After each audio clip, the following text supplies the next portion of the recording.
السلام علیکم، آپ دیکھ رہے ہیں چینل 51 میں ہوں ذیشان یوسف زئی۔ ویدر سیگمنٹ میں خوش آمدید۔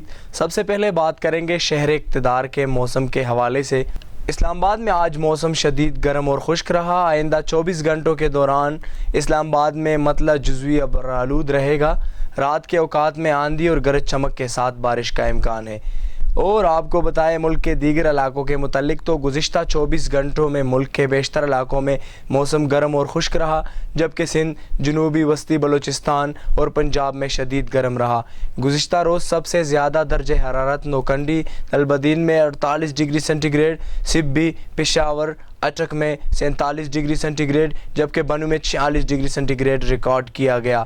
بات کریں گے آج کے دن کے حوالے سے تو آج بھی ملک کے بیشتر اضلاع میں موسم شدید گرم اور خشک رہا۔ آئندہ 24 گھنٹوں کے دوران بالائی وسطی پنجاب، بالائی خیبر پختونخوا، کشمیر، گلگت بلتستان میں آندھی اور گرج چمک کے ساتھ بارش کا امکان ہے۔ اسی دوران چند مقامات پر موسلادھار بارش اور ژالہ باری کی بھی توقع ہے۔ محکمہ موسمیات کی جانب سے یہ بھی پیشن گوئی کی گئی ہے کہ 11 جون سے لے کر 14 جون تک بالائی خیبر پختونخوا، کشمیر، اسلام آباد، شمال مشرقی پنجاب اور گلگت بلتستان میں گرج چمک کے ساتھ بارش کا امکان ہے۔ محکمہ موسمیات کے مطابق رواں ماہ کے دوران پہاڑوں پر سے برف پگھلنے کے سلسلے میں بھی تیزی آئے گی۔ اسی کے ساتھ ہمارا آج کا سیگمنٹ اختتام کو پہنچتا ہے۔ مزید انٹرٹینمنٹ اور خبروں کے لیے سبسکرائب کیجیے چینل 51۔ اجازت دیجیے، اللہ حافظ۔